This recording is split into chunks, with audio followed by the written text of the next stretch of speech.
दर्शक महानुभावहरु, ब्रेकपछि स्वागत छ कार्यक्रम सीधा कुरा जनतासँगमा। दर्शक महानुभावहरु, आज कार्यक्रम सञ्चालकको रूपमा न्यूज 24 टेलिभिजनमा मेरो अन्तिम दिन हो। विगत 4 वर्षसम्म मैले यस कार्यक्रमलाई कार्यक्रम सञ्चालकको रूपमा प्रस्तुत गर्दै आएँ। यस बीचमा सम्पूर्ण न्यूज 24 टेलिभिजन परिवार, सम्पूर्ण न्यूज 24 टेलिभिजनको जुझारू समूह, प्राविधिकहरू र सबै जति पनि सदस्यहरू छन्, उहाँहरूको साथ, सहयोग, माया, विश्वास, प्रेरणा, हौसला नभएको भए आज यो कार्यक्रमले यो उचाइ प्राप्त गर्ने थिएन। यो कार्यक्रमले केही सफलता प्राप्त गरेको छ भने त्यो सफलताको श्रेय हाम्रा टोलीका यी सबै सदस्यहरूलाई बाँड्न चाहन्छु र थोरै बचेको केही छ भने मात्रै त्यसलाई आफ्नो भागमा सुरक्षित गर्न चाहन्छु। टेलिभिजनमा तपाईले मलाई देखेका कारणले सबै यसैले गरेको हो कि भनेर कहिलेकाहीँ ठेगी नसक्नुको माया दिनुहुन्छ, ठेगी नसक्नुको विश्वास दिनुहुन्छ। त्यो कदापि होइन, कदापि होइन। म त्यसलाई प्रस्तुत गर्ने प्रस्तोता हुँ, तर ती सामग्रीहरू तयार गर्नको निमित्त यहाँ मात्र होइन, देशैभरि रहनुभएका हाम्रा जुझारू टिभी जर्नलिस्टहरू साथीहरूले अहोरात्र मेहनत गर्नुभएको छ। त्यही मेहनतलाई संयोजन गरेर म प्रत्येक आइतबार, मङ्गलबार र बिहीबार कार्यक्रममा प्रस्तुत हुने गर्दथेँ। विश्वकीर्तिमान राख्ने सिलसिलामा सन् 2013बाट न्यूज 24 टेलिभिजनमा सुरु भएको मेरो यात्रालाई आजबाट बिट मार्दैछु। यो यात्राको दौरानमा मैले केही पनि गुमाएको छैन, पाएको मात्रै छु। र जे पाएको छु त्यसलाई हृदयभरि राखेर अगाडिको बाटो तय गर्ने निधो गरेको छु। मलाई विश्वास छ जुन माया, जुन साथ मैले पाएँ त्यसले निरन्तरता प्राप्त गर्नेछ। म यो सम्पूर्ण चिजको श्रेय हाम्रो जुझारू टिमलाई दिन चाहन्छु। प्रत्यक्ष अप्रत्यक्ष रूपमा हामीलाई सहयोग गर्नुहुने सम्पूर्णलाई दिन चाहन्छु र विशेष धन्यवाद तपाईँ दर्शकहरूलाई, जसले हामीलाई जिम्मेवार बनाउनमा सधैँ हौसला दिइरहनु भयो, प्रेरणा दिइरहनु भयो। भन्नुपर्ने कति कुराहरू छन्, अटाई नअटाई कुराहरू आउन खोजिरहेका छन्।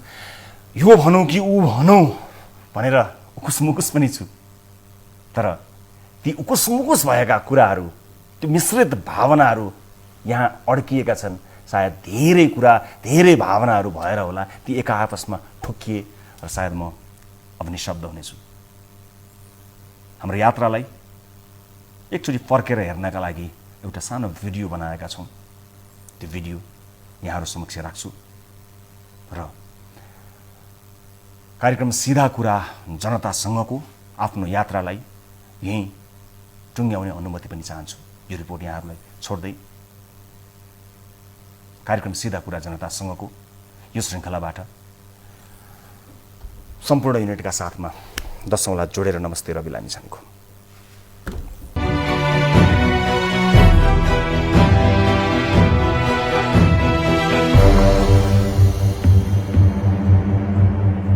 यो देशको मुख्य मान्छे को हो? राष्ट्रपति, प्रधानमन्त्री, मन्त्रीहरू वा सांसदहरू? प्रधानमन्त्री बनेको मान्छे मुख्य हो कि प्रधानमन्त्री बनाउनेहरू मुख्य हुन्? सांसद बनेकाहरू मुख्य हुन् कि सांसद बनाउनेहरू मुख्य हुन्? नेता बनेकाहरू मुख्य हुन् कि नेता बनाउनेहरू मुख्य हुन्? बनेकाहरू मुख्य हुन् कि बनाउनेहरू मुख्य हुन्? यदि यो देशमा बनाउनेहरू मुख्य हुन् भने उनीहरू किन कहिल्यै यो देशको मुख्य समाचार बनेनन्? जनताको समाचार किन मुख्य समाचार बनेन? यही प्रश्नको उत्तरको रूपमा सुरु भयो कार्यक्रम सीधा कुरा जनतासँग।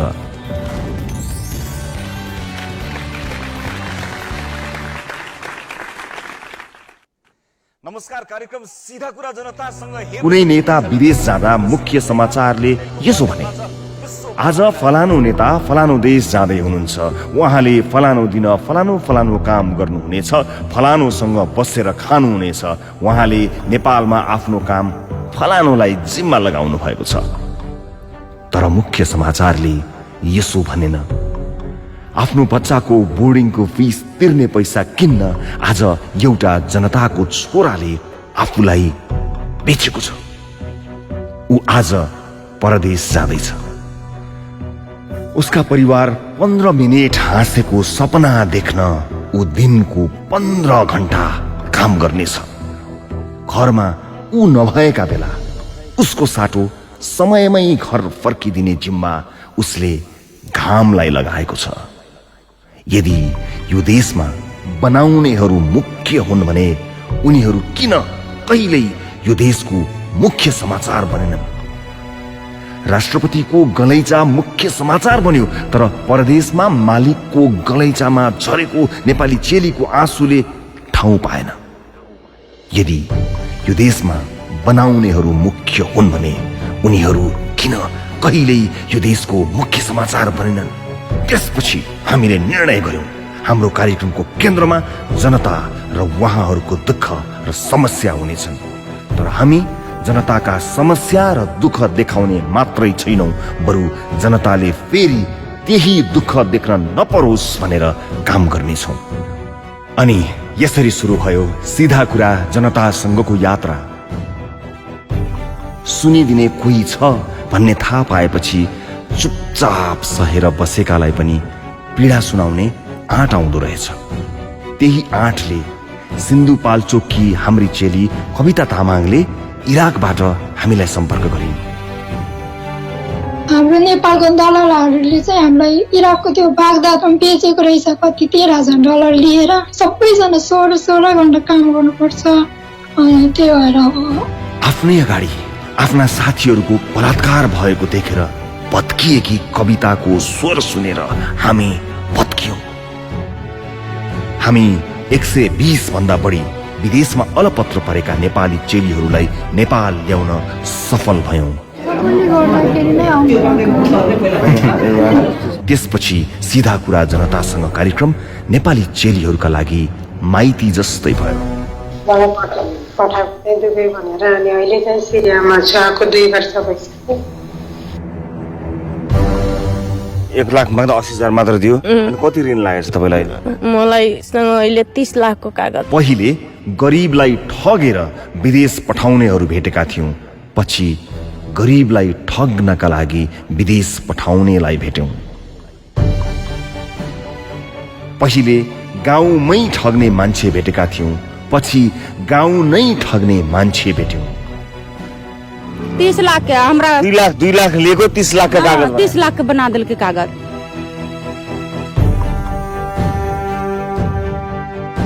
छोरीलाई बिहे गरी पठाउन ऋण दिने साहु भेटेका थियौं। 11 वर्षकी छोरीलाई उसँग सुत्न पठाउँदा ऋण मिनाहा गरिदिने साहु पनि भेट्यौं। मेरो छोरी छ, त्यो मेरो छोरीको हात समाते छ नि यस्तो आफ्नो छोरीको। अनि भन्छ नानी यही बस्नु, अनि मम्मीको जति पैसा माग्यो भने म दिन्छु नि, त्यस्तो भनेको मेरो छोरीको।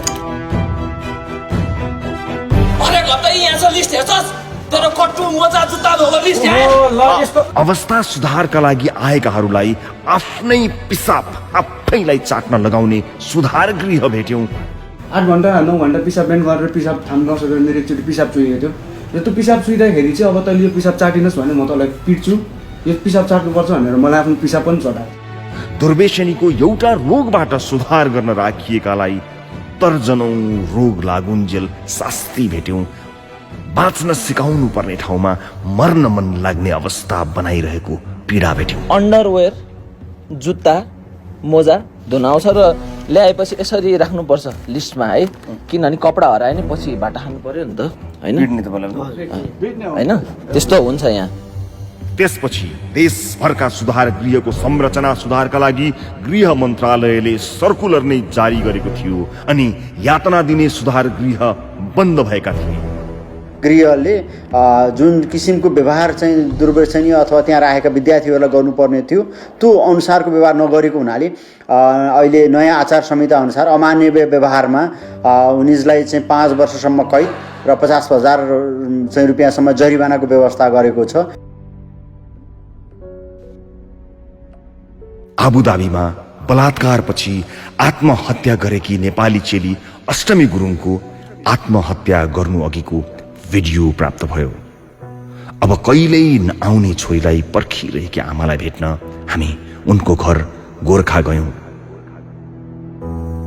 आमालाई म सुखसित राख्ने, आमालाई म धन कमाएर दिने, पैसा कमाएर दिनलाई सुखसित राख्ने, राम्रो लुगा लगाइदिन्छु, गहना लगाइदिन्छु भन्ने छोरी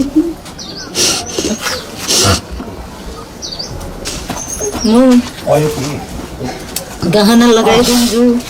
तिमीलाई साह्रै दुःख भयो।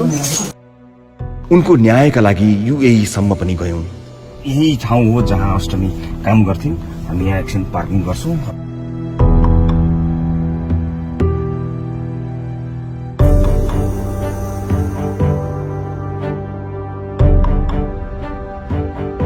छोरी बचाउन नसकेपछि उहाँहरूमा हाम्रो पनि कोही छ भन्ने आशा बचाउने प्रयास गर्यौं। विकट ठाउँ र विपन्न परिवारका मान्छेको मनमा आड बचाउने प्रयास गर्यौं। कतिचोटि त हामी कति भाग्यमानी भयौं। नेपाली आमा र कश्मीरी पिता भएकी छोरीले जम्मू कश्मीरबाट आफू सानै हुँदा छुटेकी आमा खोज्दै नेपाल आइन्। हामीले उनका बारेमा कार्यक्रम बनाउन पायौं र आमा छोरीको भेट गराउन पायौं।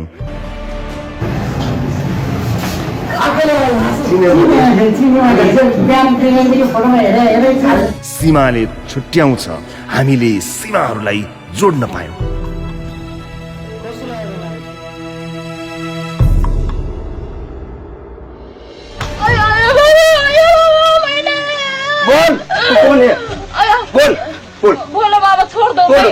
बोक्सीको आरोपमा गाउँलेहरू भेला पारेर राधा चौधरीलाई बर्बर यातना दिएको विषयमा उनकै गाउँमा सिधा कुरा लाइभ प्रसारण भयो। मान बाबु, त्यही ठाउँमा म यहाँ उभिएको छु जुन ठाउँमा राधा चौधरी माथि त्यति लामो समयसम्म निर्घात कुटपिट भएको थियो। यातना दिने झाँक्रीलाई समेत कारबाही भयो। हामीले पीडालाई परबाट अन्दाज गर्न खोजेनौं, सकेसम्म नजिकबाट आभास गर्न खोज्यौं। यसले गर्दा कतिचोटि हामी आफैलाई सम्हालिनै गाह्रो पनि भयो। हिजो हामीले 2 जनालाई बोक्सी आरोप कसुर तथा सजाय 2072 अन्तर्गत म्याद थप गरिसकेका छ र अर्को 1 जना हिजो बेलुका पक्राउ परेको थियो।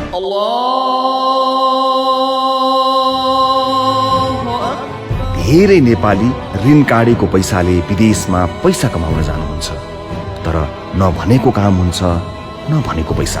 उहाँहरूले विदेशमा आफ्नो उमेर बेचेर काम गर्नुहुन्छ।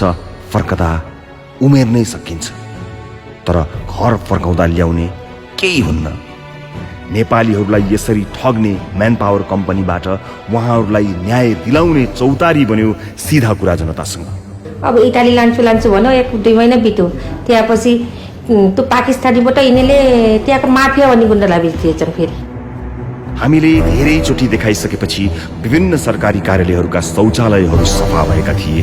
भ्रष्टाचार, कुसंस्कार, कालाबजारीको फोहोरले हाम्रो देशलाई दिनदिनै शौचालय जस्तै बनाइरहेछ।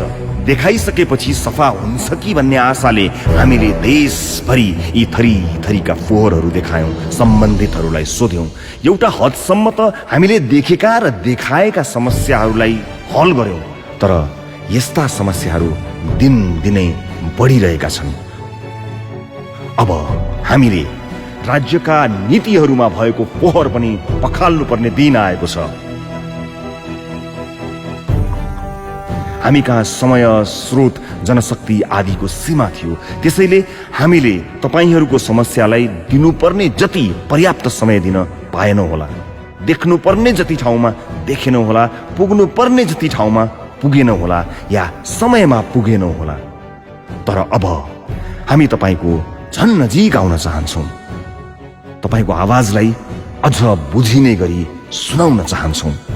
तपाईको चित्रलाई अझै चिनिने गरी देखाउन चाहन्छौं। त्यसका लागि हामीले अब अलि विशेष तयारीमा लाग्नुपर्नेछ।